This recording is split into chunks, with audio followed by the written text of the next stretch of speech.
Bom dia, boa tarde, boa noite. Agora nós iremos continuar nossa exploração do capítulo 7 de redes multimídia.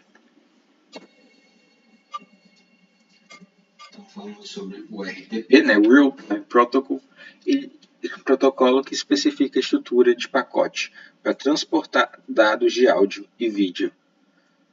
O RFC 3550 tem um pacote RTP que oferece identificação de tipo de carga útil, numeração de sequência de pacote, tem marca de tempo, e o RTP roda em sistemas finais, e os pacotes RTP são encapsulados em segmentos UDP, e temos interoperabilidade. As duas aplicações de telefone da internet rodam RTP, então elas podem ser capazes de trabalhar juntas. RTP roda sobre o DP. Bibliotecas RTP oferecem interface de camada de transporte que estende o DP. Número de porta e endereço IP. A identificação de tipo de carga útil, a numeração da sequência de pacote e a marca de tempo. Um exemplo de RTP, por exemplo, Então, vamos considerar um envio de uma voz codificada por PCM a 64 kB por segundo por RTP. A aplicação ela vai coletar os dados codificados em porções, de cada 20 milissegundos, Então, de cada uma delas vai ter 160 bytes, uma porção. E aí, cada porção de áudio mais o cabeçalho RTP forma um pacote RTP que é encapsulado no segmento DP. O cabeçalho RTP indica o tipo de codificação de áudio em cada pacote, onde o remetente pode alterar a codificação durante a conferência. E o cabeçalho RTP também contém números de sequência, marcas de tempo. E aí temos o RTP e o QoS, O RTP ele não oferece qualquer mecanismo para garantir uma entrega de dados a tempo ou outras garantias de QoS. O encapsulamento RTP só é visto nos sistemas finais, não por roteadores intermediários, Então apenas nos sistemas finais, nas máquinas, Naqueles que vão receber e solicitar ou enviar requisições e objetos. Os roteadores, eles fornecendo o serviço do melhor esforço, não fazendo esforço especial para garantir que os pacotes RTP chegam ao destino em tempo. E aí, como funciona a questão do cabeçalho do RTP? A gente tem um tipo de carga útil, 7 bits, que indica um tipo de codificação sendo usado atualmente. Se o remetente mudar a codificação no meio da conferência, ele forma um receptor por meio do campo de tipo de carga útil. O tipo de carga útil 0, A gente tem um PCM lei, que tem 64 kB por segundo. A gente tem um tipo de carga útil 3, com GSM, com 13 kB por segundo. A gente tem um tipo de carga útil 7, com LPC, com 2,4 kB por segundo. O tipo de carga útil 26, que tem Motion JPEG, O tipo de carga útil 31, com H.261. A gente tem um tipo de carga útil 33, que tem um vídeo MPEG-2. E aí, o número de sequência, 16 bits, ele incrementa para cada pacote RTP enviado e pode ser usado para detectar perda de pacote e restaura a sequência de pacote. E aí a questão do campo de marca de tempo, Então, temos 32 bytes, que o instante de amostragem do primeiro byte deste pacote de dados é RTP, É o que vai ter o campo de marca de tempo. E aí, para áudio, o clock da marca de tempo incrementa para cada período de amostragem, Então, por exemplo, a cada 125 segundos para a clock de amostragem de 8 kHz. Então, cada clock tem um período de amostragem. E se a aplicação gera porções de 160 amostras codificadas, então a marca de tempo aumenta em 160 para cada pacote. Que o RTP, quando a origem está ativa, e o clock da marca de tempo continua a aumentar em taxa constante quando a origem está inativa. E o campo SRC, com 2 bits, ele identifica a origem da corrente de RTP. Cada corrente na seção RTP deverá ter SSRC distinto. E aí a tarefa de programação de RTSP/RTP. Crie um servidor que encapsule quadros de vídeo armazenados em pacotes RTP. Apanhe um quadro de vídeo que inclua um cabeçalho RTP, e aí você cria segmentos UDP. E aí envie segmentos para socket UDP. E inclua número de sequências e marca de tempo. O cliente RTP ele é fornecido para você. E aí escreva também o lado do cliente do RTSP. Ele emite comandos de reprodução, pausa, e o servidor RTSP é fornecido para você. É a questão do Real-Time Control Protocol, né?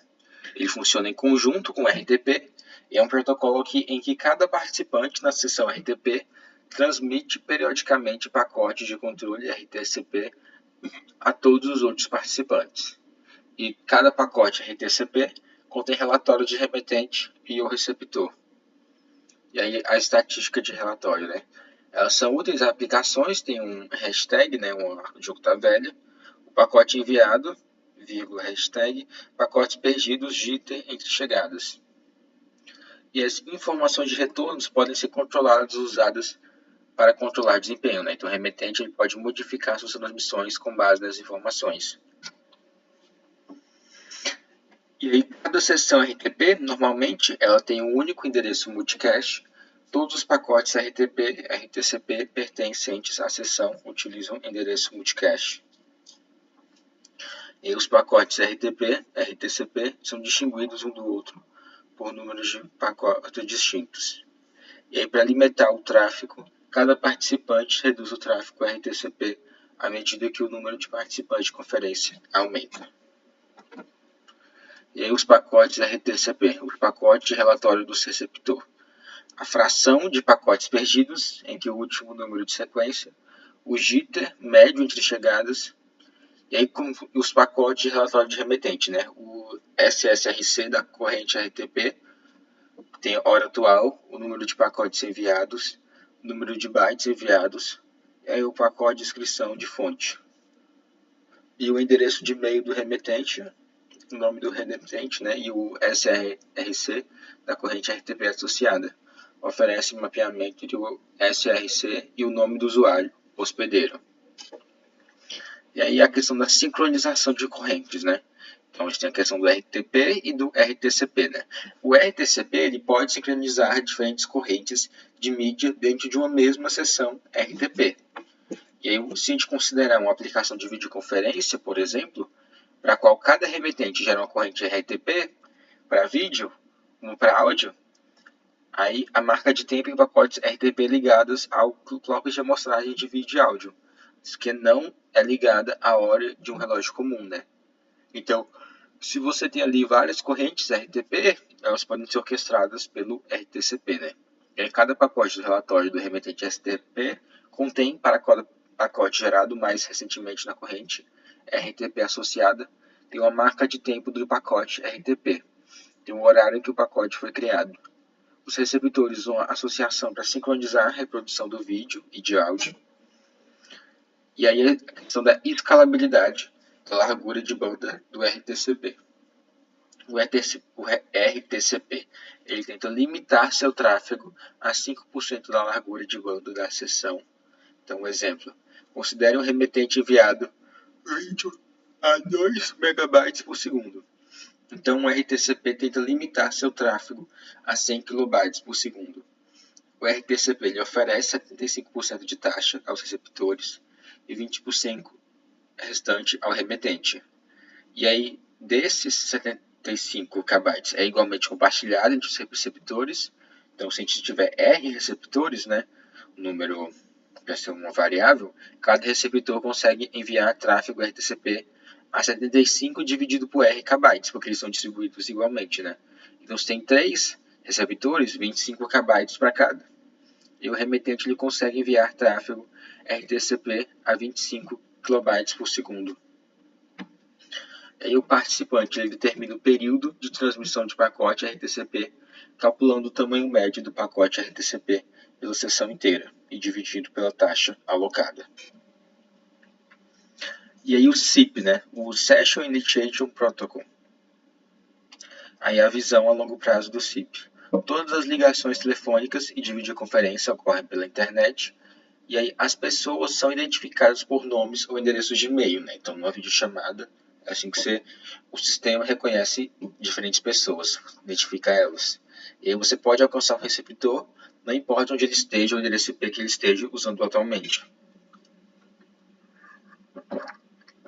E aí, estabelecendo uma chamada, o SIP oferece mecanismos. Para o remetente, né? Ele permite que o receptor saiba que ele deseja estabelecer uma chamada. E assim, quem chama e quem é chamado podem combinar sobre o tipo de mídia e codificação. E aí você encerra uma chamada. E aí determine o endereço IP atual de quem é chamado. Você relaciona o identificador mnemônico ao endereço IP atual. E aí o gerenciamento de chamada, né? Você inclui novas correntes de mídia durante a chamada e você muda a codificação durante a chamada.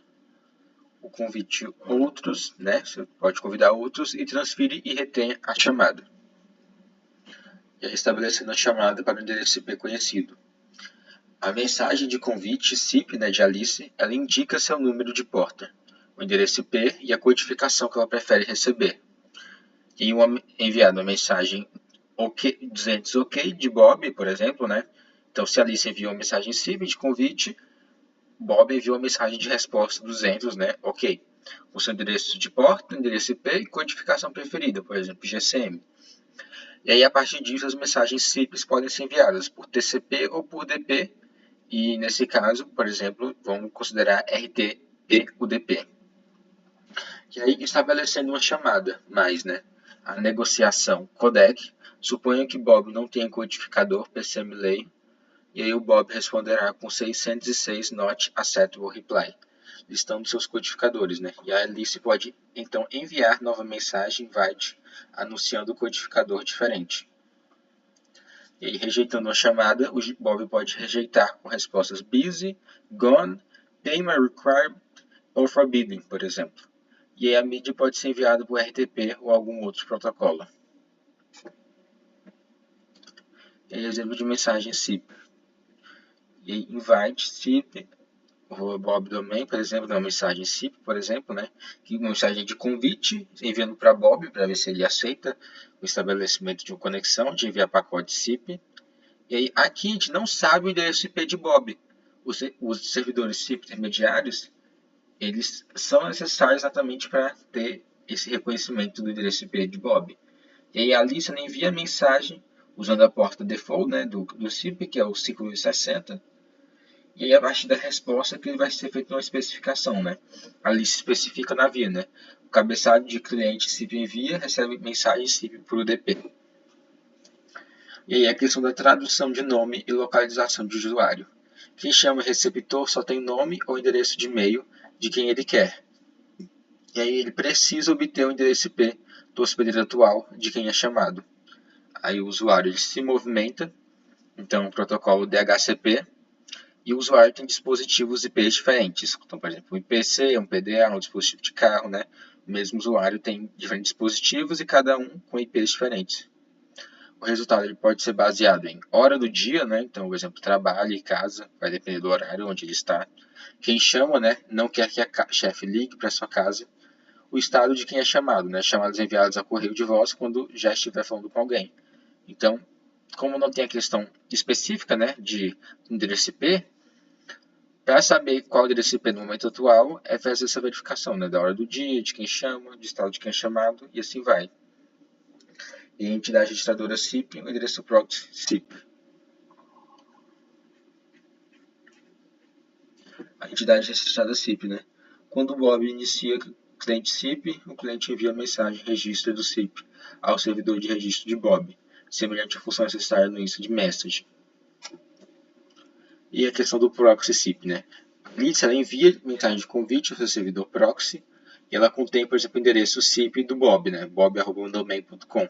O proxy, que é esse servidor intermediário, ele é responsável por rotear a mensagem SIP a quem é chamado e possivelmente através de vários proxies, né? Então ele vai ter que usar talvez de uma arquitetura de um conjunto de servidores intermediários para fazer esse meio de campo. E aí quem é chamado envia a resposta de volta pelo mesmo conjunto de proxies e o proxy retorna a mensagem de resposta SIP a Alice, contém, então, o endereço IP de Bob, e o proxy semelhante ao servidor DNS local. Então, um exemplo, né? A gente tem um remetente, né? O din@mass.edu, ele faz chamada a cape@unpan.edu. O din ele viu primeiro, né? Sempre começando com a mensagem invite para proxy SIP, a mass SIP. O proxy ele repassa o pedido ao servidor registrado, o PAN, né? O servidor de origem, de destino, né? Que é o destinatário. O servidor PAN retorna uma resposta de redirecionamento, indicando que deve tentar o cave@eurocom.com.br, e o proxy da MES envia invite à registradora Eurocom.